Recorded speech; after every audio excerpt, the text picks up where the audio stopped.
So I have been working with Bill and Melinda Gates Foundation, Gavi, especially concentrating on vaccines for global health. Mm-hmm. And I've also been working with several different companies, vaccine companies, developing, of course, essentially prophylactic vaccines. And my main focus of interest has always been, in fact, the design of vaccines. So the concept, how can we educate the immune system in ways that are, to some extent, more efficient than we do right now with our conventional vaccines. I was a coordinator of the Ebola program at Gavi. So we were interacting with several different vaccine companies that were developing Ebola vaccines, because it was important for Gavi to make the right choice, the right vaccine, in order, for this vaccine to be rolled out in the Western African countries that had this severe Ebola crisis. Well, frankly speaking, from the very beginning, and I mean, there is many people who can witness this or testify this, I always said that it was a bad idea to do lockdowns that would also affect the younger people, that we would prevent younger people from having contact, from being exposed. Because remember, the big difference back then was, of course, that we had a viral strain, COVID strain, that was circulating, dominant strain, and that was not highly infectious as those that we are seeing right now. Of course, when a new virus gets into a population, it immediately gets to the folks that have, weak immunity. And we know these people. This is to a large majority, of course, elderly people that have underlying diseases or are otherwise immune suppressed, etc. And of course, I mean, it was certainly the right thing to do to protect these people and for them also to isolate. But we have to distinguish, frankly speaking, and that is what we have not been doing, between those people that have strong innate immunity. I mean, it's not, you cannot see, when you see a person, you don't know this, but we know that young people have quite decent innate immune response. And therefore, they are naturally protected. And even more, I mean, if they get in contact with coronavirus, it will boost their natural immunity. So therefore, from the very beginning, I disapproved, the fact that schools got closed and universities, and that youngsters were preventing even from having contact with each other. That situation is, of course, completely different if you look at vulnerable people. The virus comes in the population. There is no humoral immunity. There is no immunity at all, in fact. We all had the hope that vaccines would come and break the cycle. This is where clearly now, from your expertise, you seem to have a different thought about how we should have been thinking about vaccines then and even now. What is your perspective? Well, my perspective was and still is that if you go to war, you better make sure that you have the right weapon. And the weapon in itself can be an excellent weapon. And that is what I'm saying really about the current vaccines. I mean, it's just brilliant people who have been making these vaccines in no time and with regulatory approval and everything. So the weapon in itself is excellent. Question is this the right weapon for the kind of war that is going on right now? And there my answer is definitely no, because these are prophylactic vaccines, and prophylactic vaccines should typically not be administered to people who are exposed to high infectious pressure. So don't forget, we are administering these vaccines in the heat of a pandemic. So in other words, while we are preparing our weapon, we are fully attacked by the virus. The virus is everywhere. So that is a very different scenario from using such vaccines in a setting where the vaccinee is barely or not exposed to the virus. And I'm saying this because if you have a high infectious pressure, it's so easy for the virus to jump from one person to the other. So if your immune response, however, is just mounting, as we see right now with a number of people who get their first dose, they get their first dose, the antibodies are not fully mature, titers are maybe not very high, so their immune response is suboptimal. But they are in the midst of this war. While they are mounting an immune response, they are fully attacked by the virus. And every single time, I mean, this is textbook knowledge, every single time you have an immune response that is suboptimal in the presence of an infection, in the presence of a virus that infects that person, you are at risk for immune escape. So that means that the virus can escape to the immune response. And that is why I'm saying that these vaccines, I mean, in their own right, are of course excellent. But to use them in the midst of a pandemic and do mass vaccination, because then you provide within a very short period of time the population with high antibody titers, so the virus comes under enormous pressure. I mean, that wouldn't matter if you can eradicate the virus, if you can prevent infection. But these vaccines don't prevent infection, they protect against disease. Because we are just, unfortunately, we look no further than the end of our nose. In the sense that hospitalization, that's all what counts, you know, getting people away from the hospital. But in the meantime, we are not realizing that we give all the time during this pandemic, by our interventions, the opportunity to escape to the immune system. And that is, of course, a very, very, very dangerous thing, especially if we realize that these guys, they only need 10 hours to replicate. So if we think that by making new vaccines and new vaccine against the new infectious strains, we are going to catch up. It's impossible to catch up. I mean, the virus is not going to wait till we have those vaccines ready. I mean, this thing continues. And as I was saying, the thing is, I mean, if you do this in the midst of a pandemic, that is an enormous problem. These vaccines are excellent, but they are not made for administration to millions of people in the heat of a pandemic. So that is my point. Is this equivalent then, because you mentioned this in your paper, is this equivalent to using either a partial dose of antibiotics in an antimicrobial or in a bacterial infection, where you then produce superbugs? Is this the kind of example that you're alluding to? Well, that is a very good parallel. It's also the parallel I'm using actually in the paper we just posted on LinkedIn, which, you know, should be so open for everybody. I mean, it's pure science. Because as you were pointing out, Philip, the thing is, the rule is very simple. I mean, same with antibiotics. Either the antibiotics do not match very well with the bug. That's not good. That's why we are making antibiograms, you know, to first identify which is this germ, and then we choose the antibiotics. We need to have a very good match, otherwise there could be resistance. So when I compare this to the current situation, do we have a good match with our antibodies? No, at this point in time, we don't have a good match anymore, because we have this kind of like almost heterologous variants, so that differ from the original strain. So the match isn't very good anymore, and hence we see people are still protected, but they are already shedding the virus. So that is one thing. The other thing is the quantity, of course. You tell people, you know, you take your antibiotics according to the prescription. Please don't, as soon as you feel well, that doesn't mean that you can stop the antibiotics. Same here. And I give just one example. If you now give people just like one dose, I mean, they are in the process of mounting their antibodies. The antibodies still need to fully mature, etc. So this is a suboptimal situation.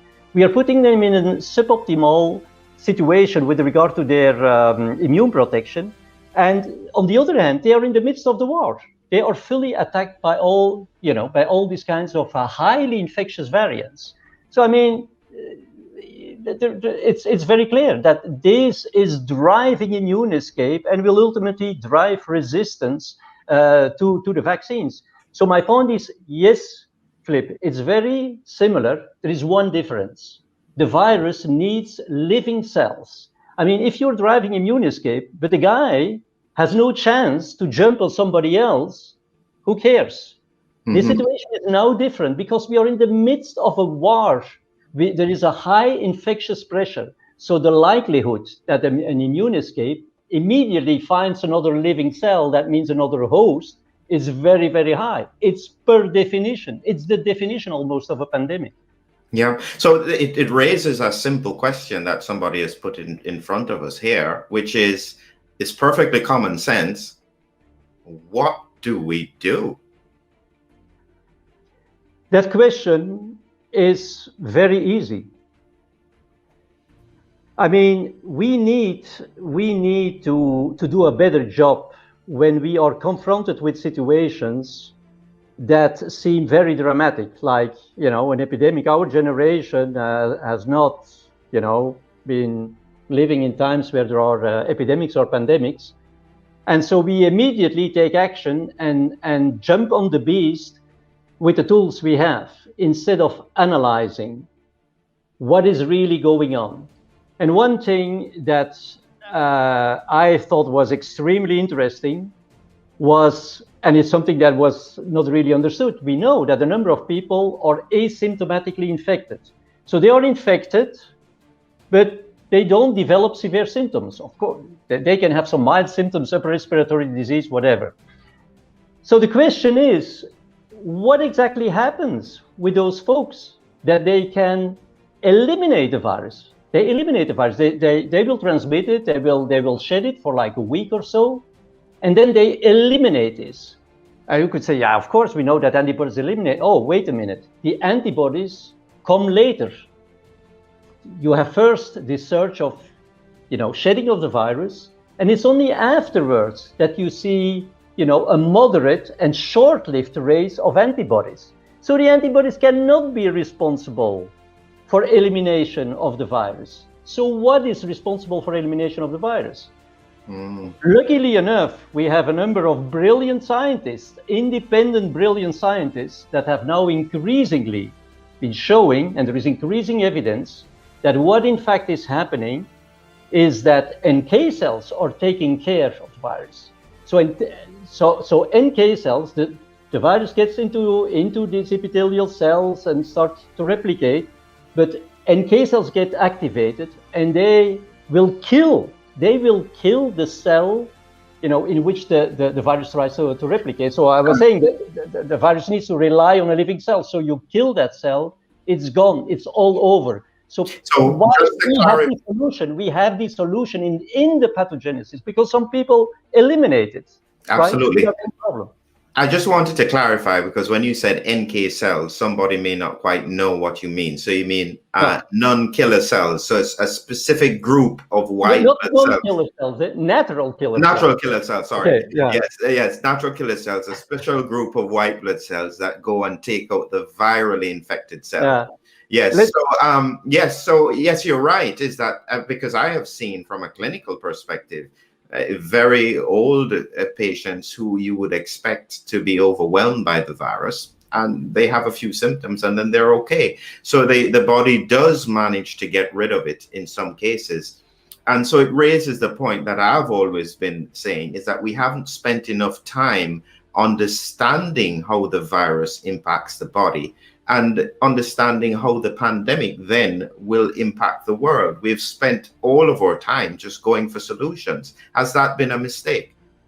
Of course, this has been the most important mistake, I think. I'm not sure many people, and I was part of them. So in all modesty, I was part of them.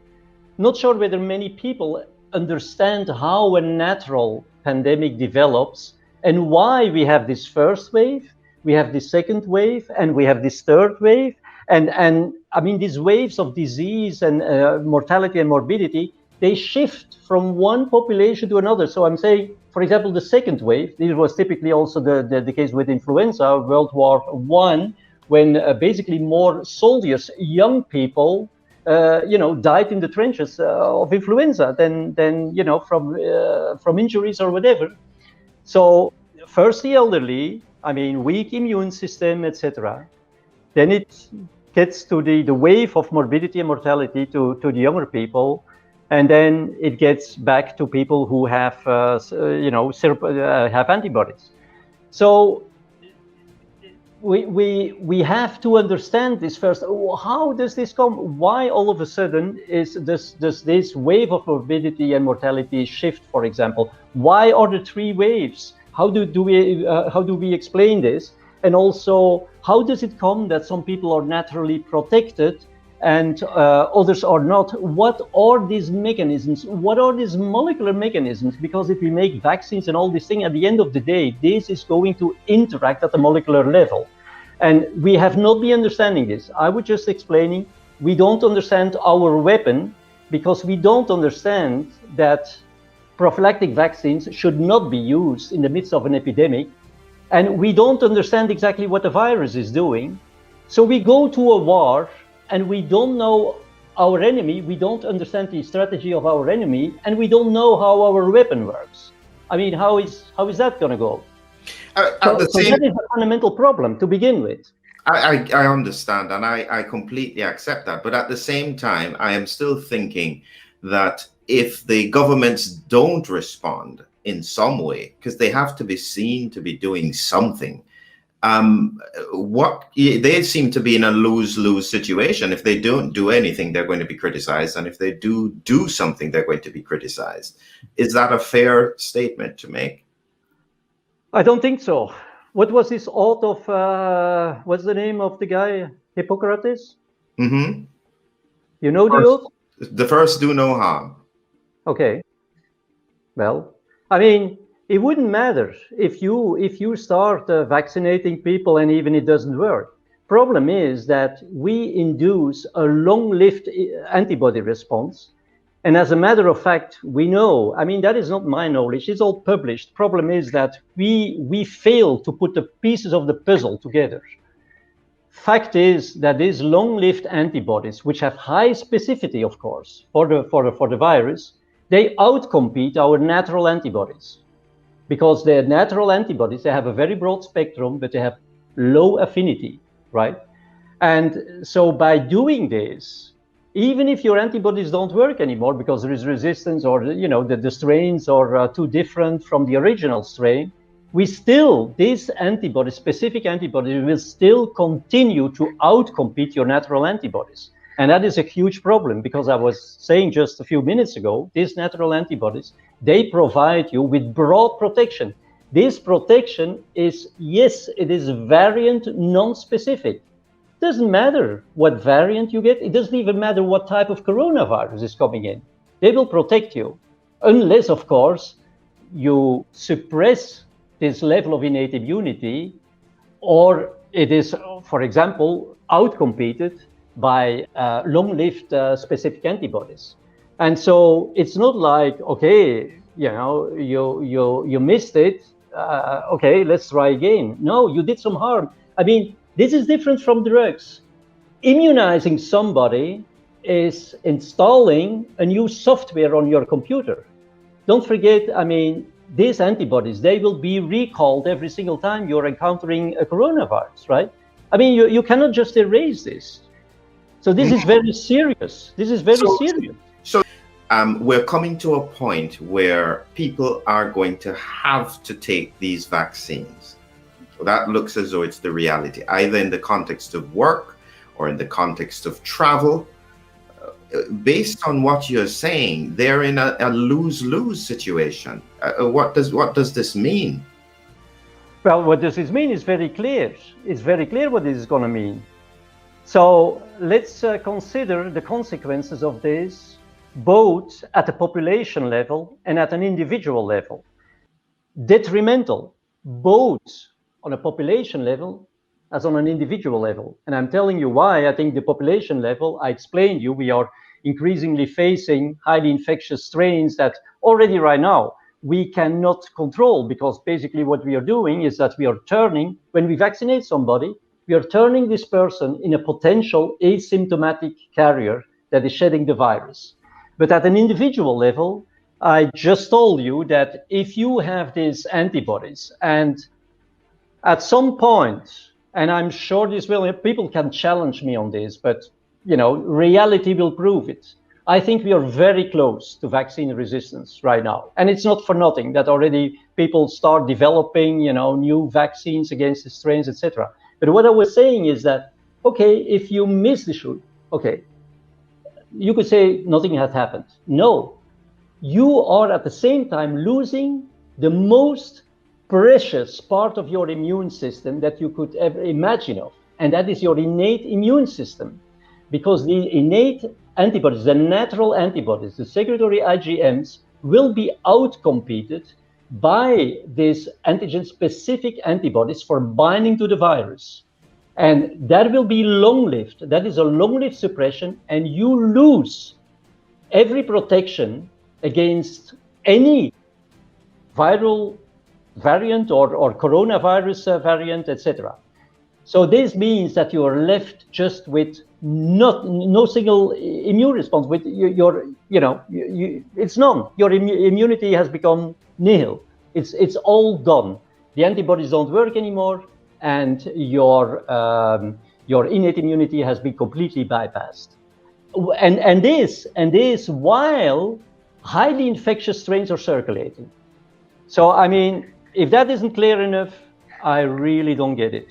And people, please do read my what I posted, because it's science. It's pure science. And as everybody knows, I'm a highly passionate vaccine guy, right? And I have no criticism on the vaccines. But please use the right vaccine at the right place, and don't use it in the heat of a pandemic on millions of people. We are going to pay a huge price for this. And I'm becoming emotional because I'm thinking of my children, of the younger generation. I mean, it's just impossible what we are doing. We don't understand the pandemic. We have been turning it in an artificial pandemic. Who can explain where all of a sudden all this highly infectious strain come from? Nobody can explain this. I can explain it, but we have not been seeing this during previous pandemics. During natural pandemics, we have not been seeing it, because at every single time the immunity was low enough so that the virus didn't need to escape. So back at the end of the pandemic, when things calmed down and there was herd immunity, it was still the same virus circulating. What we are now doing is that we are really chasing this virus, and it becomes all, increasingly infectious. And I mean, this is just a situation that is completely out of control. I see all these top scientists looking at these curves, at these waves, like somebody else is looking at the currency rates at the stock market. All they can say is, oh, it goes up, it's stabilizing, it may go down, it may go up, etc. I mean, that is not science. They don't have any clue. They don't even know whether the curve is going to go up exponentially or whether it's going to go down or whatever. They're completely lost, and that is extremely scary. That has been the point where I said, okay, guy, you have to analyze, but these people are not listening. That is the problem. So you are in effect putting your reputation on the line because you feel so passionately about this, because I guarantee you that no government, no health system is going to want to hear what you are saying. You're in effect almost giving fuel to the fire for an anti-vaxxer who doesn't want the vaccine. No. Well, no, not yet, because I've clearly also addressed some emails from anti-vaxxers. I mean, I'm not interested, but I'm clearly telling them that at this point, it's so irrelevant, whether you're a pro-vaxxer or an anti-vaxxer, etc. It is about the science. It's about humanity, right?